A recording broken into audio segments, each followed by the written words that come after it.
Welcome, everyone, to Rutgers at the Voice of College Football. Hope you're all having a wonderful holiday season. I hope that, some of you may not be after the college football playoffs. But today we're going to be talking about, will Rutgers improve next year? And we're going to be discussing several topics. If you like the show, please hit that like and subscribe button. And we're welcoming all callers tonight to hear your comments about Rutgers football and college football generally. So the topic for tonight, will Rutgers football improve? Well, Rutgers ends the season, the 2024 season, 7-6, 4-5 in the Big Ten, with a devastating 44-41 loss to Kansas State. Had the lead for much of the game, collapsed in the second half against a good but not great Kansas State team.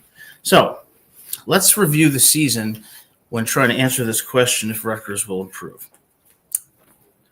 Well, we had the loss to Kansas State 44-41 to finish 7-6. What did Coach Greg Schiano say in the press conference after the Kansas State game? He said he was disappointed in the result but not discouraged. He said he had a huge debt of gratitude to the seniors who played in their last game, and he acknowledged the hard work of the players and the administration in persevering through the adversity that they faced this season, namely the injuries, the many injuries that the team suffered. Schiano said, if you do everything you can to be the best you can be at peace with the results. And unfortunately, although he doesn't like the loss, that's the way life goes, Schiano said. He said we did everything we could, and he feels very bad for the players. But he said the players persevered through adversity this season and injuries when other teams would have given up. And he said, unfortunately, you win some and you lose some, and that's life. And then ended by saying we could have won 9 or 10 games if we had stayed moderately healthy. So the tenor of Coach Schiano's press conference, similar to press conferences that he's had throughout the season, highlighting the team's ability to overcome adversity, persevere through challenges, and give their best effort. So Rutgers finishes the season a mediocre 7-6. Will they improve next year? Well, to answer that question, there's three things that have to be addressed. Now, we know that Rutgers historically has not been a great team. We also know that Rutgers, in Greg Schiano's first stint from 2001 to 2011, they turned the football program around and were competitive. They were a very good team at times. Then, of course, we had the Chris Ash era, and don't need to talk about that. Now Schiano's in his second stint, and Rutgers was a bit more competitive this year, but ultimately ended on a sour note with that loss to Kansas State and finishing a mediocre 7-6. So is Rutgers going to improve next year? Well, there's three issues that Rutgers needs to address if Rutgers is going to improve. These three issues are the culture, the coaches, and the commitment. I'm going to start with the culture. So I'm going to begin this by saying that if you look at the University of Alabama, University of Michigan, University of Georgia, Ohio State, at those schools, losing is never an option, and losing is never accepted under any circumstances. If you have ever been on the University of Alabama's campus after a loss, you will see that it is like a funeral for a week. After Ohio State lost 13-10 to Michigan, fans were calling for Ryan Day to be fired. Okay, even though Ohio State was, of course, going to the playoff and otherwise had a successful season and it has a great roster. At some schools, losing one game is not acceptable. And at these schools, these elite schools, a national championship is the standard every single year, and nothing less is acceptable. Is that the culture at Rutgers? No, it's not.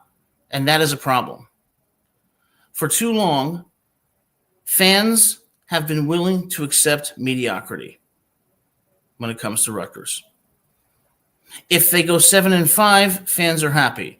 If they go 8-4, fans are happy. Well, they shouldn't be. The culture at Rutgers is a problem because we're often celebrating seasons that other schools would think were horrible seasons that we think are good seasons. Why is that? because Rutgers does not have a culture like the Alabamas, like the Ohio States, like the Michigans, like the Oregons, like the Texases. That has to change, okay? Rutgers, beginning with the coaches, has to set a standard for the players. Our goal every year is to compete for a national championship, and we're going to do everything we can to get there. Our goal is not to go to the Rate Bowl. Our goal is not to go 7-5 or 8-4 or even 9-3.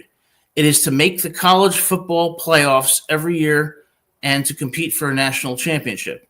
And to that end, every single day in practice, every player will be held to the highest standard. Every player should be pursuing perfection. Every player should be making the choices and decisions every single day that are going to put them in the best position to be successful and to compete at the highest levels. The culture at Rutgers doesn't seem to be anything resembling the culture of the Buckeyes, the Longhorns, the Wolverines, the Crimson Tide, the Bulldogs. And that is a problem, because if Rutgers is ever going to get over the hump and get better, it begins with one thing. It begins with a vision. And the vision has to be, we are going to compete for a national championship every year, and we are going to make the college football playoff every year. That is the standard. You set the standard first. Then you talk about the values that this culture has to embody and encompass to be successful. What are those values? Holding every player to the highest standard, making sure the players are held accountable, okay? Not kissing players' asses, not coddling players, never being happy with a loss, never accepting a loss. That kind of culture is what Rutgers needs if Rutgers is going to be competitive. It does not have that culture right now, and that is problem number one. You know, and some people might say, well, Rutgers has always been mediocre. Your expectations are too high. Well, the only way that a team gets better is if you raise the expectations and you raise the bar. Because when you do that, that's when you attract the kinds of players who share those values, who share that vision, and who are going to want to take Rutgers to the next level. Until the culture changes, no, Rutgers will not improve. Number two, the coaches. Now, I want to be clear when I say this. I have a tremendous amount of respect for Coach Greg Schiano. What he did during his first stint at Rutgers from 2001 to 11 was remarkable. He is a fantastic coach and an even better person. And he has mentored and taught so many football players and helped them to not only have good football careers, but have better lives. He's an excellent coach. He's an excellent mentor. He's an excellent manager. And these kids at Rutgers are better off for having been associated with Coach Schiano. And in his second stint, he has also been very successful. And it's very hard for me to say this, Coach Schiano, but I'm going to tell the truth. I think the way that you are approaching your football program is a problem. In every single press conference, you're talking about how much you admire these kids, how much they've persevered through adversity, how you're disappointed in the result but not discouraged, how you love these kids and how you owe them a debt of gratitude. Well, I think the time for that kind of talk, Coach, is over. You lost the game. It is completely unacceptable.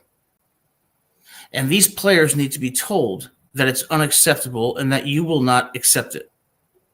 In doing so, you're going to weed out the players who do not share the vision and the values to become national championship contenders. And you're going to attract players that want to play for someone who has a vision to compete with the Ohio States and the Georgias, the Michigans, the Texases. Let's look at a Nick Saban press conference. Nick Saban is mad after his team wins. He's mad after his team blows out another team.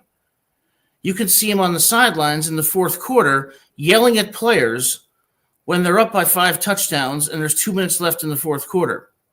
Nick Saban, Kirby Smart, I can say the same thing for, and other coaches hold their players to the highest standard at all times and in all contexts. You don't see them in press conferences saying, well, we continue to work to get better. We're disappointed but not discouraged. We overcame a lot of adversity. We would have been 9-3 or 10-2 if there wasn't injury. That may be all true, Coach Schiano. But your approach, number one, is not going to create the culture that I just talked about. And it's not going to push those players to be the best they can be. I hate to say it, Coach, because I love you and I respect you. And I mean no disrespect. But, man to man, I'm going to be honest with you. I think you're coddling these players a bit. And I think you're doing them a disservice, not only in football, but in life. I want to see a press conference where you say, it is totally unacceptable that we lose by 3 to a Kansas State team that we were dominating early on. It is completely unacceptable and will never be acceptable at Rutgers that we give up a 4th and 6 to Illinois at midfield to allow a game-winning score with 8 seconds left. It is completely unacceptable to lose to a bad UCLA team at home 35-32. It is completely unacceptable to come out against Wisconsin, another mediocre team, and get throttled 42-10 in Piscataway. That is not the standard, and it should be made clear. You will not tolerate that. This is not what Rutgers is. This is not your identity. But I don't see you doing that, Coach. I see you in a position where you're trying to, and I understand this. I'm a professor myself at a college. I understand the desire to want to help players, to want to see them develop, to want to inspire them, to want to mentor them. But you are doing them no favors if you are coddling them. Sometimes you have to tell them the difficult truths, not just for the players, but for the program. That's why the coaches are so integral to effectuating the culture. And I say this, like I said, with all due respect, but it's unacceptable. I'm a New Jersey resident. I'm a fan of Rutgers. I didn't go to Rutgers, but I'm a fan of Rutgers football. And I support Rutgers football. And I'm tired of being patient. And when I hear you talk about in press conferences how, we're not going to make excuses for the injuries, but the players are playing really hard. The players have persevered. Well, in life, persevering isn't enough. In life, overcoming adversity is not enough. People expect results. They don't want to see you give up a game-winning touchdown with 8 seconds left to a mediocre Illinois team in Piscataway. Injuries did not cause that loss. A lack of discipline, a lack of execution, a lack of focus is what caused that play and that loss. Injuries didn't cause you to lose 42-10 to a Wisconsin team that was blown out by Alabama in Camp Randall and by all accounts mediocre this year. Injuries weren't the reason you lost 35-32 to a pretty bad UCLA team. So I began by talking about the culture, but my second point is the coaches. And Coach Schiano, I'm talking about you. And like I said, I love you. I think the world of you, but I want to hear you show some fire in your press conferences. I want to see you bench players that aren't doing well. I want to see you pissed off on the sidelines. I want to see you saying in press conferences that the mission, the vision, and the values of this organization are to be in the college football playoff and compete for a national title. And any player who doesn't share those expectations or strive to meet the very high standard that we've established isn't going to play at Rutgers. Until we hear that, I fear, Coach, that your approach philosophically although admirable and certainly beneficial, is going to contribute to a culture where the expectations are lower than they should be and the standards are not as high as they should be. So that's number 2, the coaches. Number 3, the commitment. So we've got the culture, the coaches, and the commitment. What is the commitment of Rutgers University to making this team a college football playoff contender, a national championship contender? We're living in an era of NIL and the transfer portal. Now, I suspect that Congress will enact legislation regulating NIL to a certain degree. Until that happens, are you willing, Rutgers, to dedicate the resources to compete with the Michigans, the Ohio States? Ohio State spent $20 million to get the roster that it has right now, which includes Will Howard, Caleb Downs, okay, Quashawn Judkins, okay? They've got a fantastic roster. Now, it's not enough just to buy players. It's not enough just to throw money at players, whether it's out of high school or from the portal. You still have to have that culture and that coaching that develops those players and that gets them to buy into a standard of excellence and an expectation of perfection. And you have to get everyone to buy into that, or else you can't have any team chemistry. But having said that, you still got to get the players. So is Rutgers committed to getting the players from IMG, from Mater Dei, to paying what they need to pay to get the 5 stars and the 4 stars? Because once you get a couple of 5 stars, once you get a couple of 4 stars, it will have a domino effect. You will start winning, and then other 5 stars and 4 stars will want to come, and then you will be building a true foundation for excellence that comports with the vision to build a national championship caliber team. But that all depends on the commitment of Rutgers and the administration. If the commitment isn't there, if the coaching philosophy remains how it is, and if the culture doesn't change, no, Rutgers will not be better next year. You will see more of the same. And as the schedule gets more difficult, it may get worse. So that's my thoughts on the season for Rutgers. I'm not happy with the season. I understand there were a tremendous amount of injuries. I understand that. But like I said, injuries did not cause you to lose that game to Illinois, to UCLA, to Wisconsin, to Nebraska, when you had the ball on the 2-yard line, 1st and goal, and Monangai couldn't get it in, and you had 4 tries at it. Okay? Fundamentals, execution, discipline, focus. That comes when you have a high standard. And I fear that the culture, the coaching, and the commitment is not there. Until it is, the future for Rutgers will look more like this year. And that's going to be the way it will go. So I'd like to challenge Rutgers to make a change. If you really want to be better, then do the things that you need to be better. Let's hope that happens. Other ancillary issues. The defensive line needs to get bigger.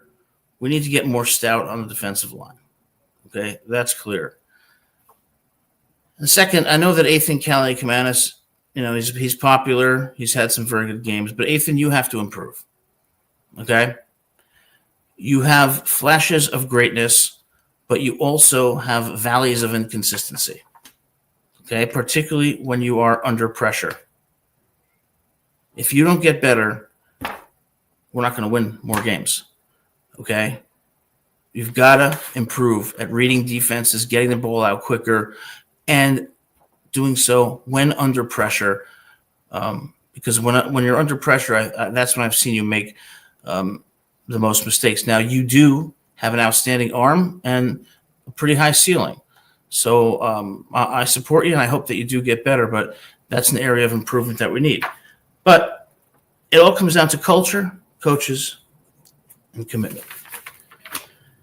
So let's look at the 2025 schedule for the Rutgers Scarlet Knights. Let's go game by game. I see somebody in the comments section, Ignacio, you also have to get fans way more involved with giving more money, and that's going to start with proactive marketing campaigns to reach out to alumni. Ignacio, I agree with you 100%. That's a great comment. All right, we have to get the fans more involved. Rutgers has to be more proactive because one of the good things about NIL is that, ironically, it gives some of the lower-ranked schools a shot at getting some of the top players if they can buy them. Rutgers has to have a robust NIL. If it doesn't, and if its culture and its coaching philosophy stay the same, we're in trouble. Thanks for that comment. All right, so the 2025 schedule. Rutgers starts out in Piscataway against the Ohio Bobcats. The Ohio Bobcats. Not much to say there. Rutgers is going to win the game. They're home for their second game against Miami of Ohio, the Redhawks of Miami of Ohio. That's going to be a win, so we're going to be 2-0 on the season. Ring a bell? Started off 4-0 this season before losing 4 straight, okay, and then ending the season 7-5 and ultimately 7-6 due to the 44-41 loss. I agree with you, Ignacio, about Calic Manis. He's an efficient quarterback. I think we can do better, though. Third game is at home. Norfolk State Spartans. I did not know Norfolk State had a football team. Apparently they do. It won't matter. Rutgers is going to win that game to go to 3-0 on the season. And hopefully by this time, the 3 C's will be actually manifesting. A new culture, better coaching, and a robust commitment. The 3 C's for Rutgers. Now, the fourth game of the season is going to be the bellwether. This is going to be the game that's going to tell you the trajectory of Rutgers for the 2025 season. And that's when the Hawkeyes of Iowa come to Piscataway. And you know what Iowa's going to bring? They're going to bring a great defense. A defense that can shut down the run. A defense that can, with great cornerbacks who can shut down the pass. They're going to be a stingy defense. Iowa traditionally, at best, an efficient offense. Not an offense that's going to score 40 points on you routinely, but an offense that could still score enough points to beat you. Rutgers has to beat Iowa. That is the most important game of the year. You have to establish your street credibility in the Big Ten by beating a legitimate Big Ten team. And Iowa, you will go into Iowa 3-0. Iowa will be at home in Piscataway. I will be at the game. That is the game that you have to win. It's the exact same type of game as the Wisconsin game this year that you lost 42-10 when you were 4-1 after losing 14-7 to Nebraska and Lincoln. You flopped against Wisconsin. You cannot flop against Iowa. That's the game at home that you have to win. And I'm going to say this for the last time so I don't sound like a broken record. How do you beat Iowa? You have the right culture. You have the right coaching philosophy that holds these kids to the highest of standards and demands that they make the right choices and decisions every day to be successful at the highest level. And you have the commitment. That's going to change this program, put it over the hump, and allow us to compete with the Ios of the world.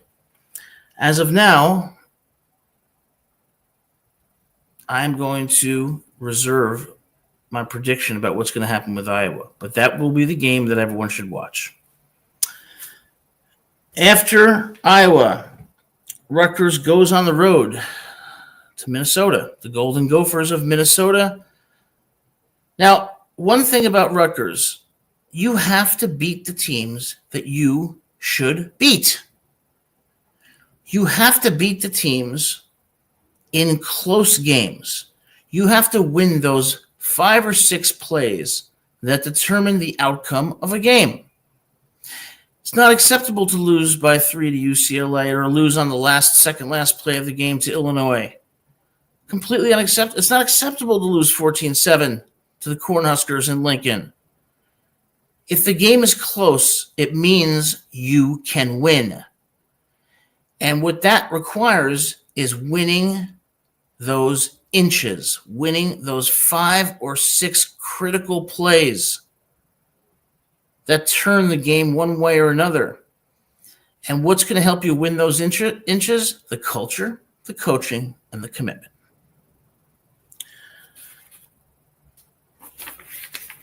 Then Rutgers goes out west to Seattle, Washington, against the Washington Huskies.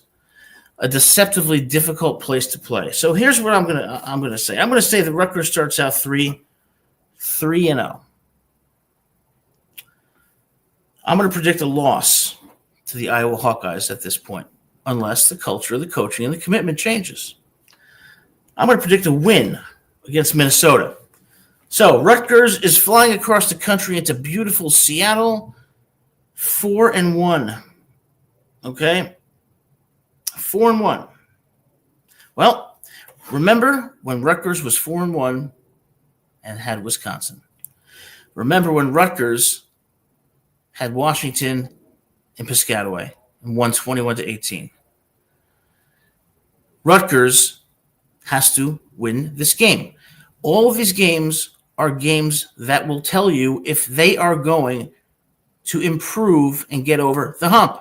They have to win these games, and they are there to win. Okay? Let me be very clear what I mean when I say the culture, the coaches, and the commitment. It's called the process. You don't sit there as a football player or as a student or as a doctor or as a lawyer and say, I want to achieve this result. And you don't focus on what result you're going to achieve. You focus on, am I doing the things that I need to do every single day? Making the choices and decisions every single day that are going to make me the best I can be and put me in the best position to be successful. That comes when you have a national championship culture, old school coaches who are going to hold your feet to the fire and not tolerate any bullshit, and a commitment from the university to provide the best support and the best facilities to put their players in a position to win. Well, what's going to happen in Washington? I think they're going to lose. I think it's going to be another loss to the Huskies. So we're 4-2, and guess who's coming to Piscataway next? The Ducks from Eugene, Oregon. I will also be at that game. The Ducks from Eugene, Oregon, currently ranked as the top team in the country. It's going to be a loss. So we got 3 losses. And the trajectory of the season, if you notice, is the exact same as this year. Start off with 3 wins. Then you go to 4-1. Now you're at 4-3. And you're going to go away to Indiana to face the Purdue Boilermakers. That's going to be a win. You're going to go to 5-3. Then you got to go away to face Illinois. And once again, Illinois is one of those teams, like Minnesota, like Washington, like Iowa. Those are the teams you must beat to get over the hump and to establish yourself as a credible contender in the Big Ten.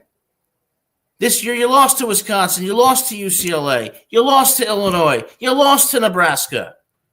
3 of those 4 games were eminently winnable.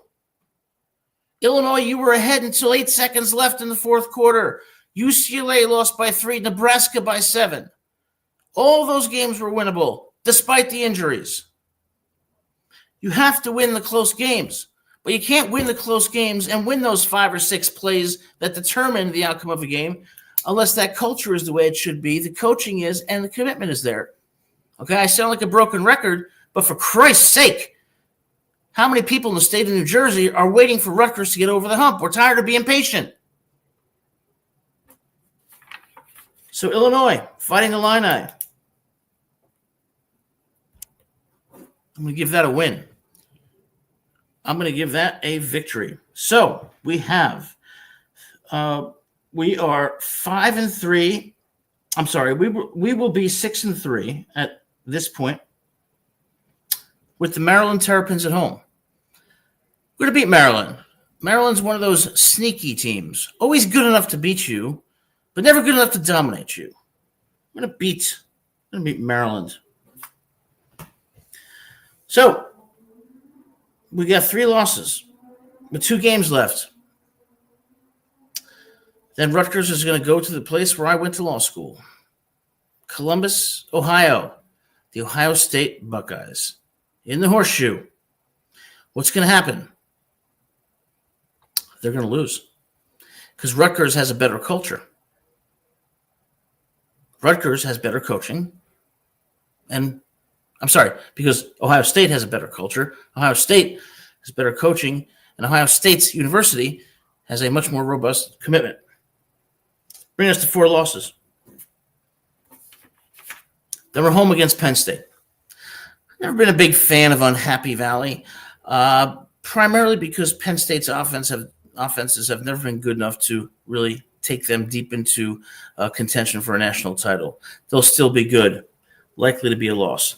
So we're looking at what? A 7-5 season. And maybe an encore performance in the Rate Bowl. Not good enough.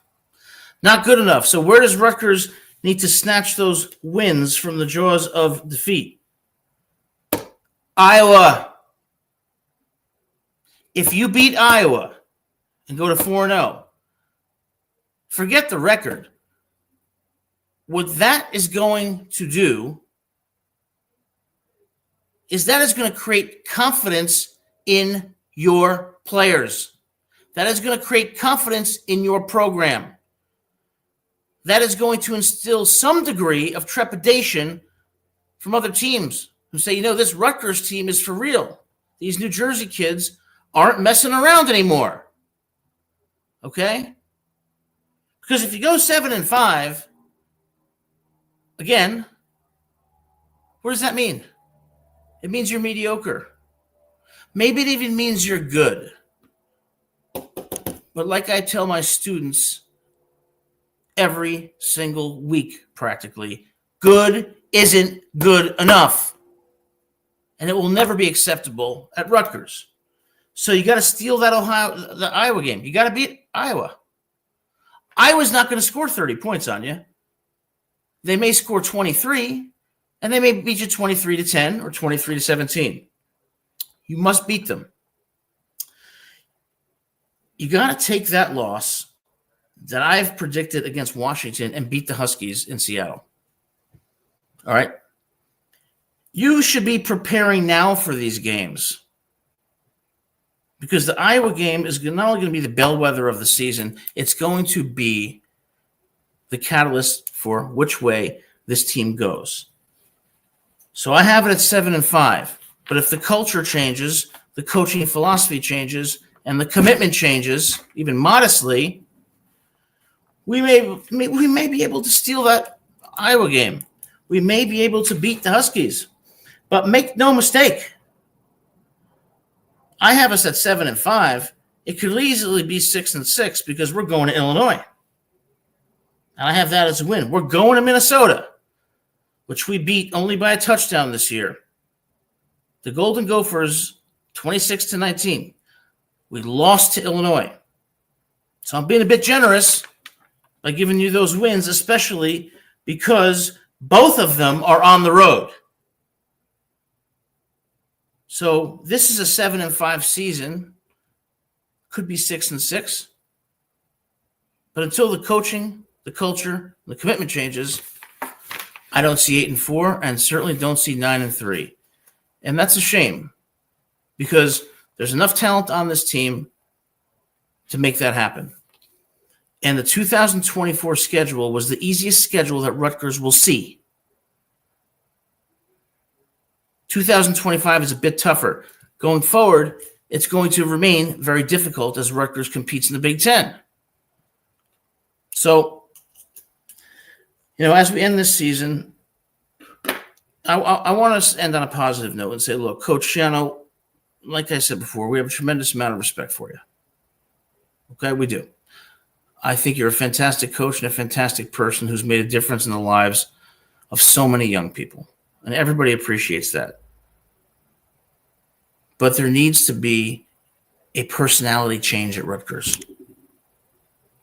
There needs to be a culture change. There needs to be, a change in coaching philosophy. There needs to be a change in the commitment. It's not okay to lose 44-41 and say you're grateful to the seniors and you're grateful to how they persevered. Bullshit! They lost. And you will not accept losing with them because the standard is perfection. The standard is we're going to win a national championship or at least compete for it, and losing is never acceptable.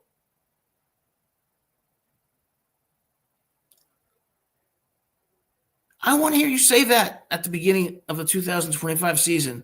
Because if you set that precedent and you set that tone, then you're going to find out which players buy in. And then you're going to finally have some team chemistry. And then you're going to set the expectation that informs everything that they do every day. Because it's going to foster player accountability. And, Coach, we hope to have you on the show. I've already sent out an invitation to you. We'd love to hear your thoughts. You're always welcome on the show. There were positives this season, certainly. And you did battle through an unprecedented number of injuries. But at the end of the day, the best coach knows that winning is everything.